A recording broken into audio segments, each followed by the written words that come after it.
The 11-year age difference, but Barrera has been fighting as a pro since he was 15 years old, so he too has had a long career. A 2.5-inch height advantage for Barrera, 2-inch reach advantage for Barrera. They both weighed in at 122. They've both gained about 11 or 12 pounds as they enter into the ring tonight.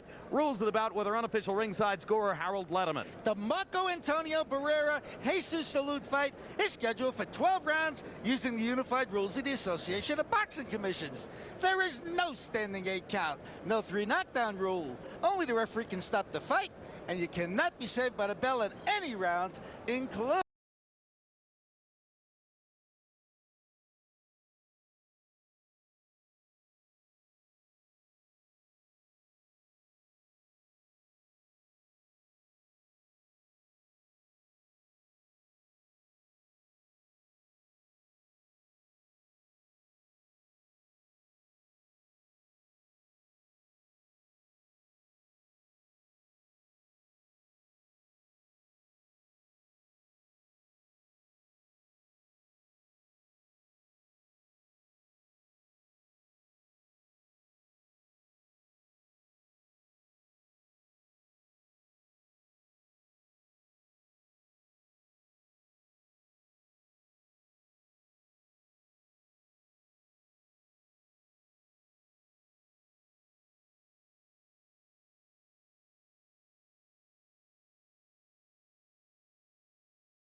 and yet he has a 15-year-old son who towers over him at 5'10", and he is called the Hawaiian Punch. Indeed, he had that nickname before American Olympic team member and amateur Brian Valoria adopted it, so this is the original Hawaiian Punch. And here comes Marco Antonio Barrera. He had a tough time with Jose Valbuena, an awkward southpaw, on the undercard of Roy Jones versus Eric Harding in New Orleans, September 9. A little bit faster. Go. Oh. Barrera, of course, was officially the loser in his unbelievable battle earlier this year with Morales, but most ringside observers felt that he and not Morales had deserved the decision. One of those occasions where the loser's stock goes up higher than the winner's. And indeed, it's partially because of that Prince Nassim is in a position to choose to fight him, because Naz goes along with the boxing establishment and saying, hey, Barrera was the real winner of that fight. I want to fight the winner.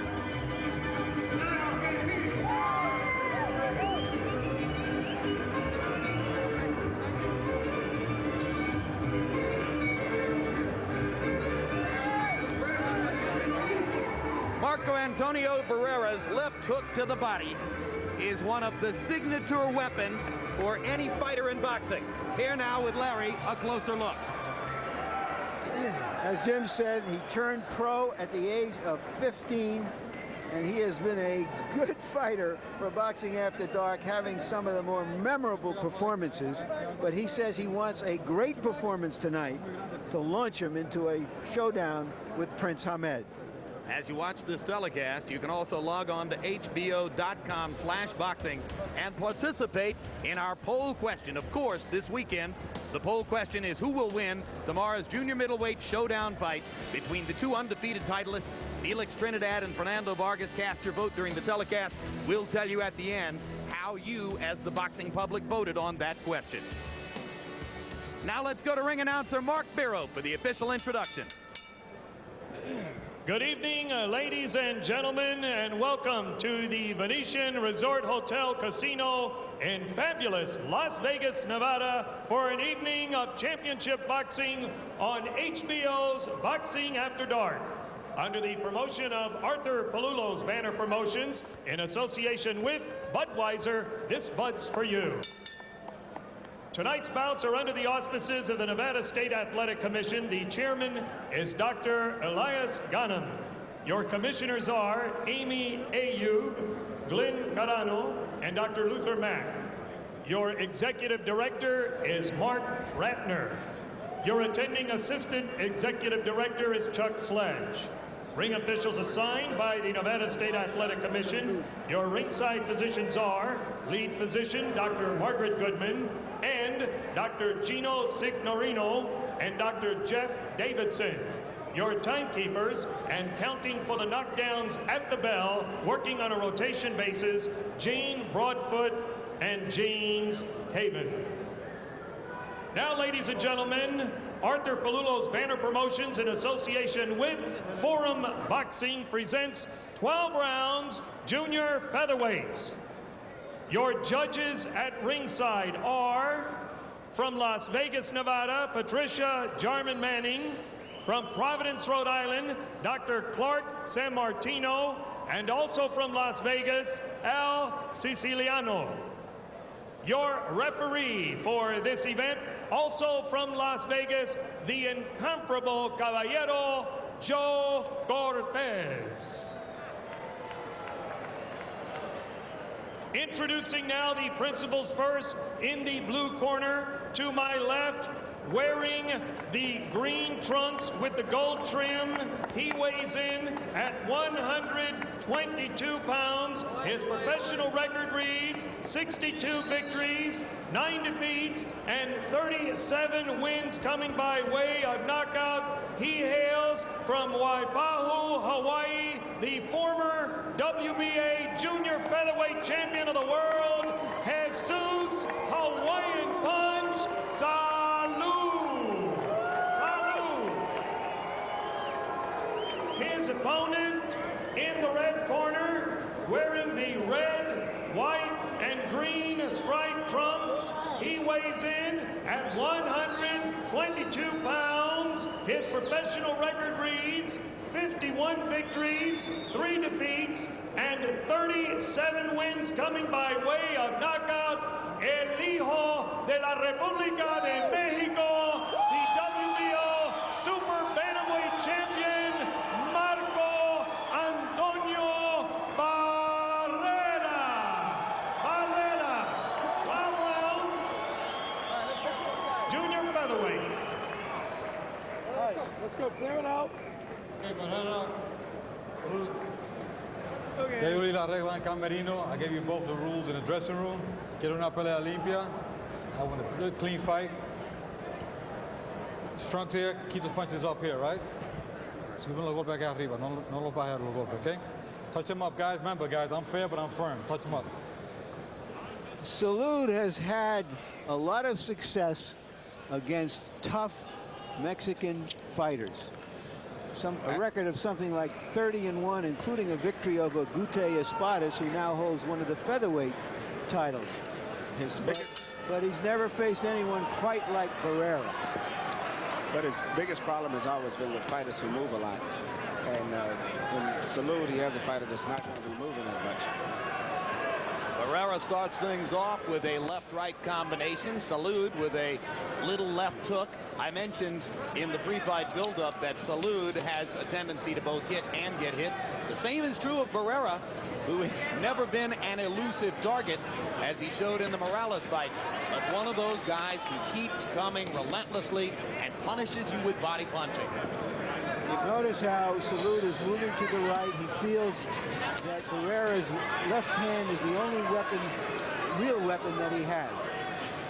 I think Salud is going to try to take advantage of Barrera when he throws his left hooks, as he seems to be fully aware of the fact that Barrera's attack is primarily around hooks, and he's going to try to probably counter when Barrera's throwing a left hook, try to counter it with his own left hook at the same time. Emmanuel explained this because any viewer can see it. Marco Antonio Barrera consistently telegraphs his left hook. He dips the shoulder, hesitates a moment, then fires the punch. But he lands it a lot. Why? That's just a habit he's into, and I don't think at this point in time is where he can correct it. Now, that was a big change up right there with the right hand between the gloves. I think Barrera is showing too much power for Salud early here. He's showing a tremendous amount of power. This is and he's landed about 4 stiff right hands, straight right hands, which is something we've seen him rarely do. That's correct. Normally his right hands are as a hook as well as his left hand. This is the first fight that I've saw him throw straight right hands. And a straight right hand would be a useful weapon against Prince Nassim Hamed. Very useful, and he's punching very well. This is a sharp-looking first round for Barrera, who seems to have rocked Salud back on his heels with his early display of punching power to both the body and the head. There was a straight right to the body on that occasion. And what's important is the fact that in probably his last 4 fights, outside of the fight with Morales, he has not been that impressive. And this is a very good fight for him. Well, Barrera said, as Larry pointed out in the closer look, he wants to deliver a great performance tonight. And certainly Salud expected to be more in the fight than is the case now as we come down to the closing seconds of round 1. It's just been a case of Barrera firing powerfully through Salud's guard and doing damage. And seemingly the only counter that Salud has to offer is to try to counter with a left hook when Barrera throws his left hook. But other than that, Barrera's walking him down right now. 10 seconds to go in round number 1. A power punching display by Marco Antonio Barrera. Now Salud gets in his own left hook to the body. And left to the head to send a nice message as the round ends. And as we go to Barrera's corner, where they speak Spanish, or indeed in Salud's corner, if Abel Sanchez speaks Spanish there, our interpreter is Ray Torres. Okay, make sure your long arms. You move around. We study that. You make a little step and then you hit him. He's looking at, he's watching you, but you gotta be first. You gotta move around. Make sure you do that step. Come on, let's put some water on the front.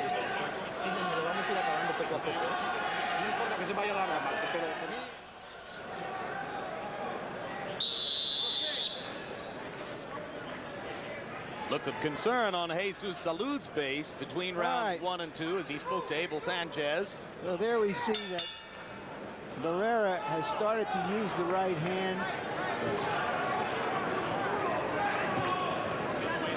Well, I think Salud was prepared for a different fighter than he's fighting tonight. Barrera was expected to be basically a slow fighter, primarily just throwing looping left hooks, but he's fighting with so much more speed, intensity, and he's brought new weapons into the ring tonight. He's using a left jab, which he has not used that much in the past, in addition to a very good straight right hand.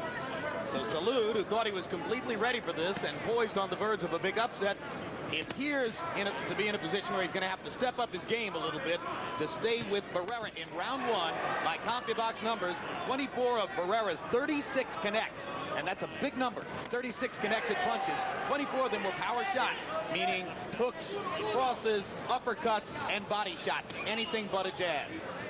The way that Barrera is fighting tonight, he's going to be a big threat for Nassim Hamed, any of the featherweights, our junior featherweights out there. Well, the way he's fighting tonight, his bout with Hamed promises fireworks and should be something to see. It'll be a very explosive fight. The way he's fighting tonight, Hamed might find a reason to be there on March the 3rd. Salud pot-shotting with a kind of a hook uppercut from outside. Barrera a little bit more cautious in this round, not quite as devoted to walking Salud down.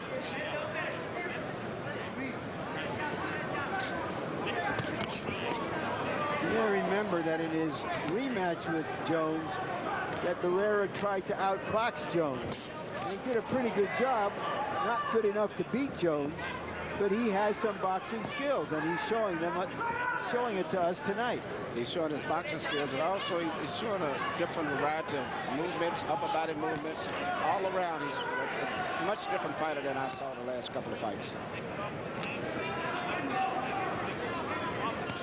Barrera sticking with boxing in this round, staying outside and jabbing Salud. There's a right hand straight down the pipe.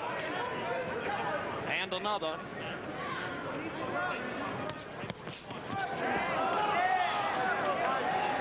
Salud planted his feet. Barrera landed 1 and 2.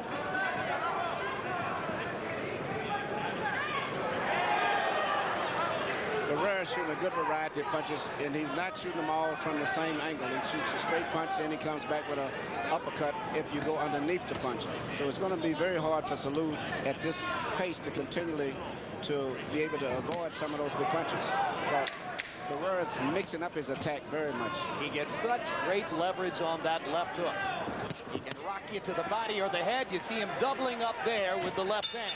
And another right straight down the middle as round 2 comes to a close. Very good round. Now, you wait, you wait, and you wait. All right? Hold on. Deep breath. Deep breath. Deep breath. Okay, you're sitting there waiting for him to throw, and your jab should be coming out before his. Now, we'll change the plan here. Get on his ass. Get right on his chest. To work on the inside, but I want you to work short on the inside, okay? Nothing wide. When you go wide, he comes up the middle. He sees you going wide. Okay, I want you to be on the inside. All right? Be shorter with your punches. Right now you're going long, okay? You're lunging too much, okay? You're lunging around. Ahorita perfecto. Everything is perfect. You're doing well. When he gets this careless, you come in. Arriba las manos. Arriba. Sigue trabajándose el lacetazo, pero combinados. Combínenlos. Emmanuel Abel Sanchez, the trainer for Salud, is trying to change up right now. Well, sounds like the right thing to do. I think he has no choice, because if the fight continues to go in this pattern, Barrera is definitely going to win the fight. Very possibly by knockout. He's doing so many different things right now. And Salud, waiting to counterpunch, is not able to anticipate what he's doing because he's changing up so much. And as a result of that, eventually he is going to get caught with one of those straight right hands down the middle of our left hook. So that was the key moment between rounds. As Sanchez said, little change in plans here, and asked Salud to step inside, get right up in Barrera's chest. Salud doesn't look terribly anxious to do that quite yet. There's another straight right hand that lands on the button for Barrera. And what's good about Barrera's right hand, if he throws the right hand, he comes back with a left uppercut between the middle. Now Salud lands a right uppercut. And here comes Salud trying to get inside Barrera's attack where Sanchez told him to be. So Barrera goes back to the jab and fends him off, and then whips the hook to the body again. And a good right hand upstairs by Salud. Good change up in strategy.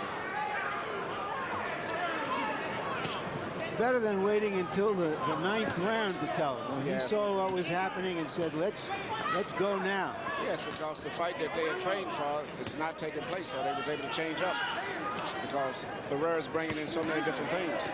And instead of waiting, trying to figure out what he's going to do, just take it to him and try to get closer and smother him a little bit. Incidentally, you see the word Tapia on the back of Barrera's trunks. That's not a tribute to the longtime 115-pound champion Johnny Tapia, but rather it's a tribute to Barrera's mother, whose maiden name is Tapia. Triple jab. When have you seen that from Barrera before? Tremendous power, accurate punching for small men. Salud, stepping inside, is able every once in a while to land one shot at a time. But it's Barrera who's landing combinations here much more frequently and landing with considerably more power than the Filipino-born, Hawaiian-raised Salud. Good left hook to the body again. That fancy footwork is movements that I never saw Barrera. Well, you know, Emmanuel, he's a very intelligent young man. Yes, he is. Outside of the ring. Outside of the ring. I never realized how intelligent he's become in the ring. He's applied some of that intelligence. I mean, he's been a pro for over a decade. Yes, he is, and he's fighting now better than ever. You can't fight wars for a decade. Knows himself pretty well, does Marco Antonio Barrera. So bright. He used to talk about going to law school, but now he acknowledges, he says, hey, it's been 8 years since I sat in a classroom. What chance is there that I could handle law school now? And still to come tonight, Bernard the Executioner Hopkins, whom you see warming up in his dressing room for an important showcase for him. He wants to put on a big show here tonight, then go over to the Mandalay Bay tomorrow night and go to the post-fight news conference and try to call out the winner of Trinidad Vargas.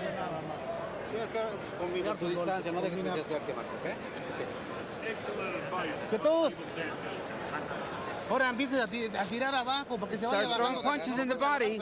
You gotta throw some straight punches. You don't have to throw that liver punch. Straight right hands. Porque se le vaya acabando el...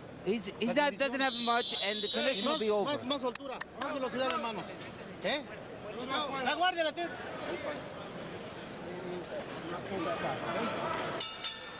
CompuBox numbers through round 3. Barrera 40 of 125 jabs. Salud 13 of 56. So Barrera has been both the boxer and the slugger early on. Harold Letterman, how do you have it through 3? Okay, Jim, I was really impressed by that left hook to the body after he stepped to the side in the 3rd round. 30-27, 3 rounds to nothing. Marco Antonio Barrera. Jimmy's got such a wide variety of punches, but I never thought he'd do that. That step to the side, whack him to the body. Marco winning it basically on clean punching. He's walking right through him in the first 2 rounds. In the 3rd round, when Salud tried to mix it up, he still outpunched him. So Marco Antonio Barrera, based on clean punching, 3-0. Pretty easy. He's out jabbing him and out punching him. Salud still looking for ways to get inside, but presently being fended off by Barrera's jab. And movement. In Barrera, you see something that I'm beginning to see so often. It's the same as Hopkins. These are fighters who didn't have an extensive amateur career, and they are steadily improving so much as a professional because the early stages of their professional careers was just foundation for getting the experience that most boxers get in amateur, being that he turned professional at 15. So he's fighting now better than ever. 3-punch combination, double left hook. Another right hand over the top. Salud gets in a couple. Barrera rakes him with a left to the body and a right upstairs. Tremendous stuff. The variety of combinations that he's delivered is amazing. Sometimes he looks like Chavez at his best here in some of these combinations to the body and the head. And he's throwing almost every punch in the book. He's thrown jabs, crosses, uppercuts, straight right hand leads, left hooks to the body, which is, of course, his #1 stock in trade. A little bit of everything. It seems to be in excellent condition, too. Salud gets a right hand onto the chin of Barrera, but you can see the difference in punching power when they land. Barrera simply much more solid with his impact.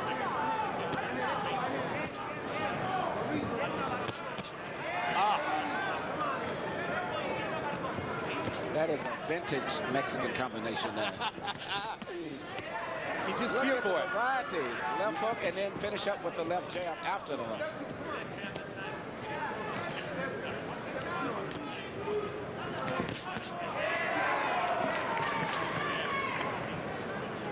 And in the past, Barrera has often looked like a fighter who didn't particularly mind getting hit. But tonight, in addition to everything he's doing offensively, he's making himself scarce for Salud. Yes, very, very beautiful moves. And actually, he's throwing a little flash into his style tonight. That was a wipeout round. That round was all Marco Antonio Barrera. Esa velocidad está bonita, Marco. Sí, velocidad como lo estás haciendo.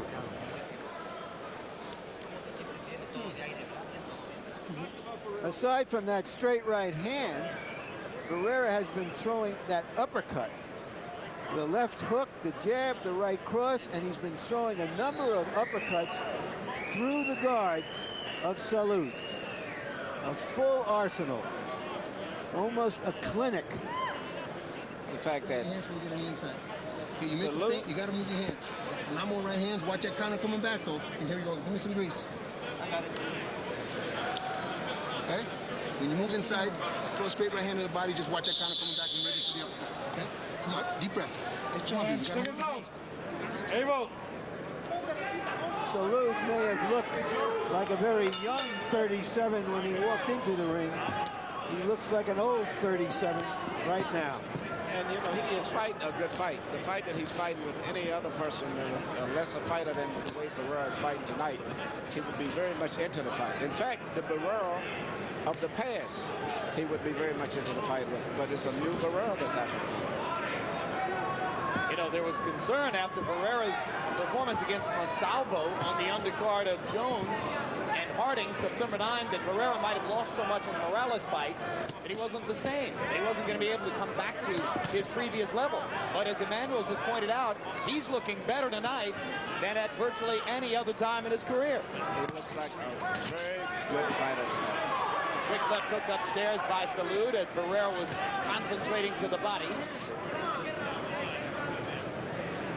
It's been one punch landed here and there for Salud, and combinations landed consistently for Barrera.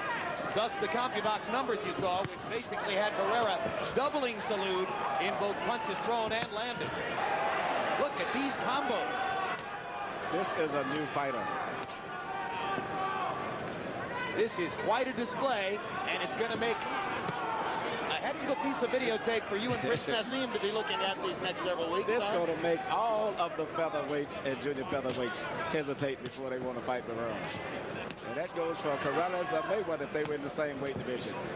He's putting on a fantastic exhibition of everything, power punching, boxing, craftiness, and he's found out that Salud is keeping his hands to the side of his face, so he's penetrating a lot through the middle. And when you're 37 years old, you've had 71 fights, you've been around the block as much as Salud has, you know when you're in against a buzzsaw.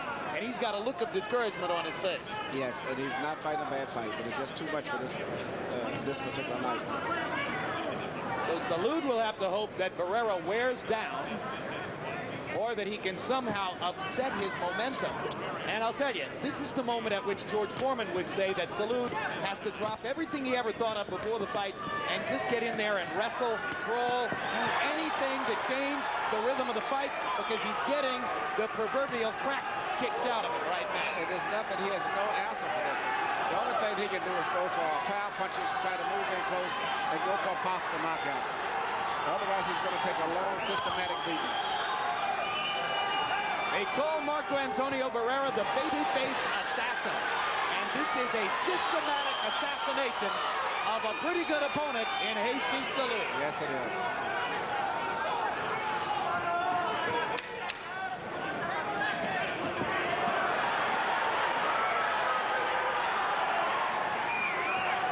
Another one-sided wipeout round for Barrera, and Salud's face begins to swell. I think that Salud's corner has got to start thinking about how much more punishment they want him to take. I'm going to stop. Yes. This is How are you doing, Jesus? You feeling okay? You doing all right? Talk to me. All right, go ahead. You don't move your hands out there. I'm going to step on the apron. I'm going to stop this fight. Okay? You cannot sit out there be a punching bag. You have to move your hands. You got to take this fight, Ariane. Let you. Hey, guy, I'm here to make sure you don't take unnecessary punishment, my man. Okay. Hey, give me a grease. Jesus. Keep an eye on my corner. Keep an eye on me over here. Okay, Jesus. If I hey, right hand, jab, step inside to be on the inside. You cannot be sitting on the outside like a sitting guy. Here's Barrera again operating. I doubt that he's ever looked this good in the gym. But against a live opponent, he has brought everything that he has ever learned and more. And all three parties, the doctor, the referee, and Salud's trainer, step forward to say, if you don't fight better than this, you will be spared further punishment. I don't think he can fight any better. Not tonight. Both eyes beginning to swell for Salud. He was bleeding around the mouth as he went back to his corner. And Barrera just steps forward with that cold look on his face and gets ready to deal more.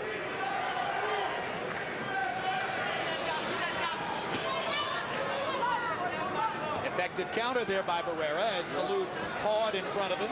But always in position. I think Barrera's not only fighting to win a fight, he's actually seemingly fighting to win a spot in that pound-for-pound rating. He is so strong tonight, Emmanuel.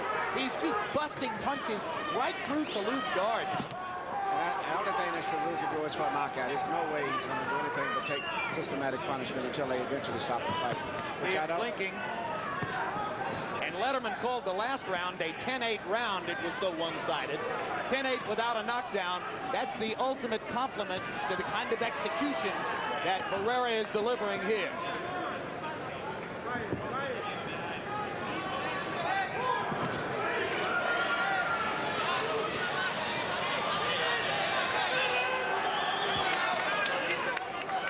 Joe Cortez is seriously thinking about stopping this fight. Well, big swelling on the right eye of Salud. It's getting ready to close up in the next round or the round after that.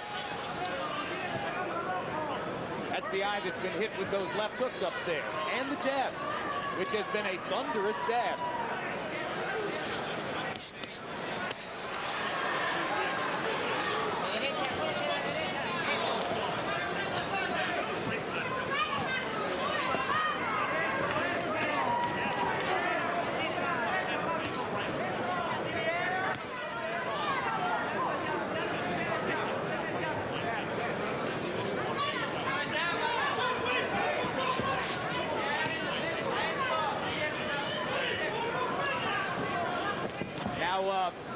How set in stone is that March 3 bout for Prince Naseem and Barrera, Manny? It's pretty much set. It's just a matter of finding a site for him. So this is not the kind of performance which could prompt Naz to say, I have other things to do on March 3, right? This is the type of performance that would make me want to tell Naz, let's find something else to do on March the 3rd. Fighting Barrera is not something that I relish, but it's going to be one tremendous fight. And as a fight fan, I'm looking forward to it. But as a trainer, I'm not that excited about fighting this fighter that I'm looking at tonight. And what Naz is going to have to do, he's not going to be able to outbox him. He's going to have to come out and go for broke. He's going to have to slug. And hope that his unorthodox fighting style of punching from different angles will be effective. That's it. They're going to stop the fight, Jim. Okay. Yeah, I think Abel Sanchez, the trainer, is thoroughly in sync with the doctor and referee Joe Cortez, and they're going to raise Barrera's hand right now. A brilliant performance, as good as it gets, by Marco Antonio Barrera. Jim, he told us before the fight, I want to put on a great performance going into the Hamed fight. He did all of that. Now, Manny, you just said a mouthful because you said that Prince Naseem Hamed could not outbox the man you saw tonight. No, Hamed cannot outbox Good him. job. Actually, for power punching is what we depended on. That may be a problem. I think the biggest thing that we're going to have going into this fight is Naz's unorthodox style and being able to punch from weird angles and hopefully to get in a slugfest and try to go for a knockout. But it's going to be dangerous anyway. You're not going to be able to outbox him easily. Because against the fighter we just saw, Naz will have to take risks. He's going to have to. And this was a complete prize fighter tonight. I mean, I was very impressed. In round 6, Barrera outlanded Salud 34 punches to 3. He landed 21 of his 34 power shots. This was a clinic on power boxing. And Barrera showed you, as Emmanuel Stewart pointed out several times, the full range of his arsenal. Indeed, he added elements to his arsenal tonight that we have never seen before. That straight right hand. The straight right hand, the left uppercut between the middle, the jab, the little fancy footwork, the little Jersey Joe walkout movements. He had it all tonight. Let's go up and listen to Mark Barrow on the official particulars. Ladies and gentlemen, the referee has stopped this contest at the end of the 6th round. The winner by technical knockout, Marco Antonio Barrera.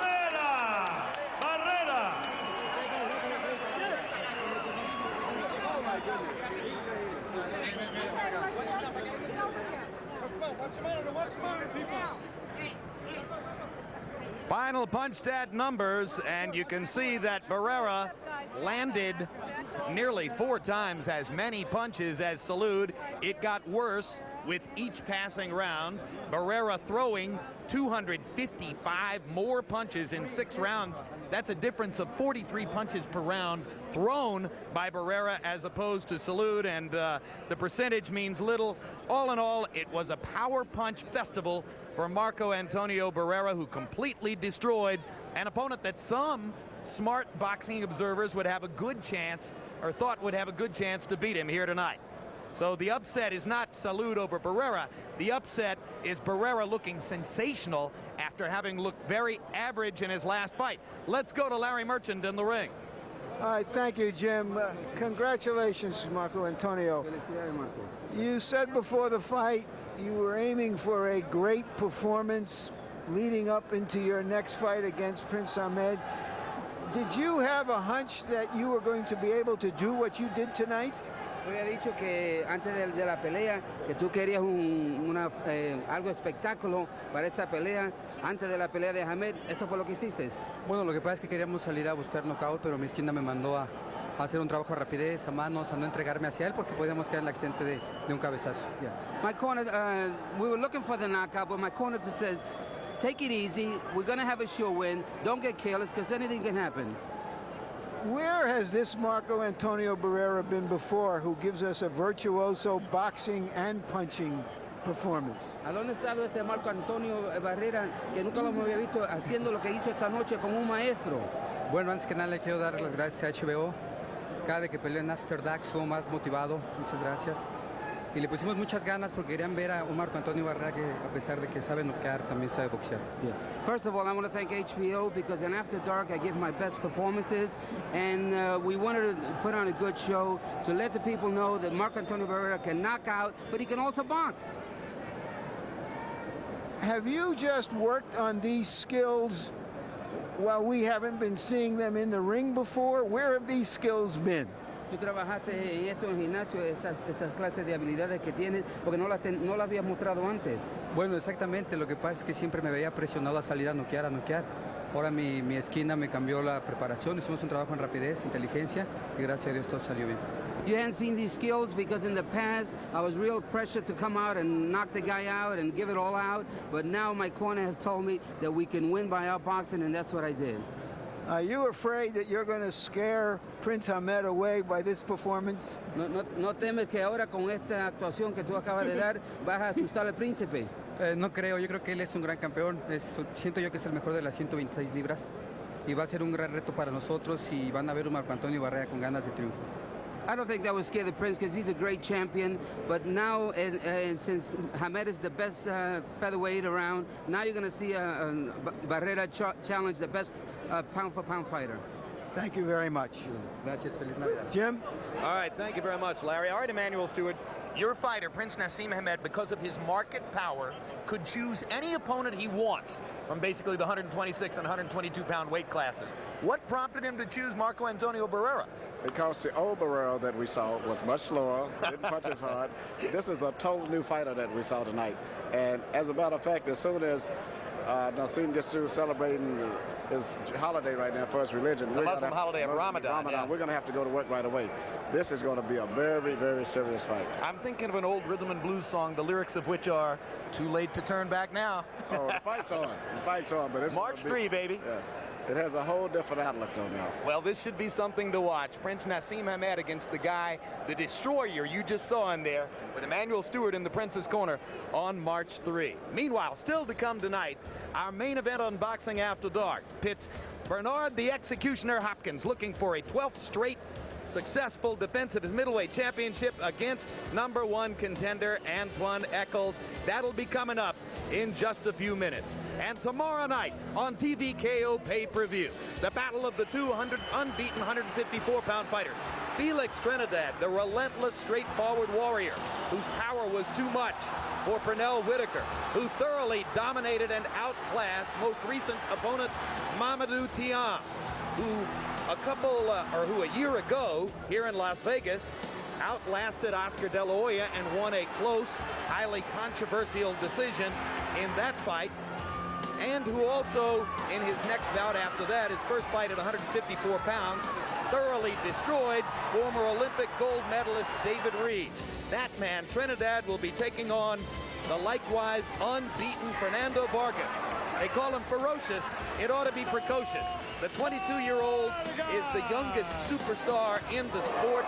This is a guy who won a world title against Yuri Boy Campos 2 years ago, then thoroughly dominated former Olympian Raul Marquez, beat up Ike Quartey in April in a great performance that stamped him as a superstar, and knocked out Ross Thompson to set up tomorrow night's fireworks. You can see it live on TVKO pay-per-view from here in Las Vegas. Within the last couple of days, our Larry Merchant had a chance to sit down with both Trinidad and Vargas to explore their thoughts about a matchup that basically Vargas prompted. He went out and sought it, he asked for the fight, now he's got it. Why is it important to you to be able to beat Fernando Vargas? Because a victory over him is very important, to continue undefeated, to look for, be recognized higher, to be recognized as the best pound-for-pound fighter. It's a very important victory. You've called him a baby. What do you mean by that? Well, he's a young fighter, and I want to show him that I call him a baby because I am the best fighter he's going to face. And I'm going to show that on Saturday. Although he is very young, he seemed very mature in the way he dominated Ike Corte.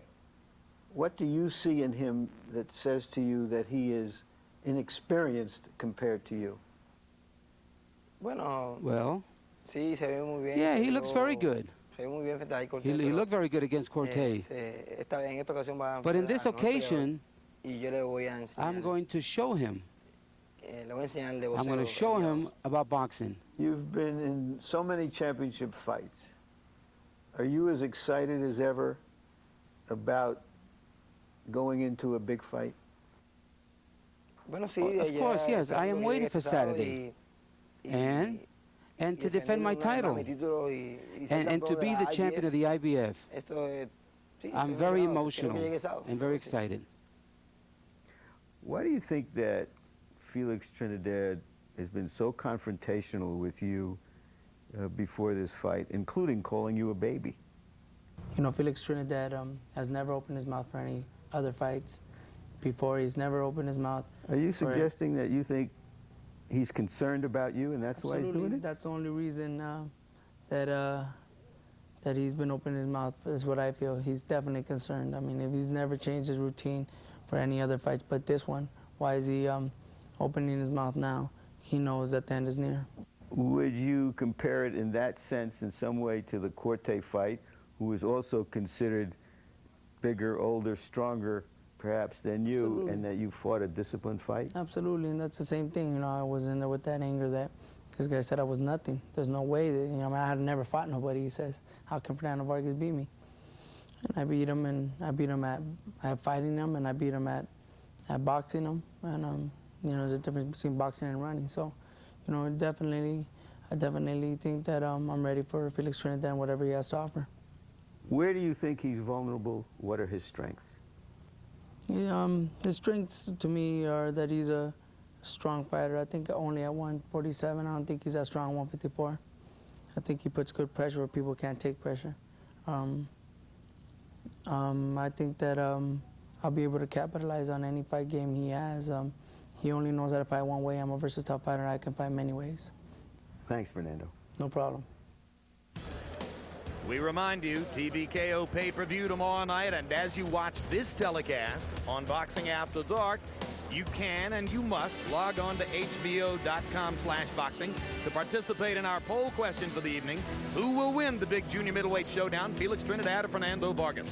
Also on the site, you'll see an exclusive video profile of tonight's headliner, Bernard Hopkins, and learn all about his tough road from prison inmate to middleweight champion.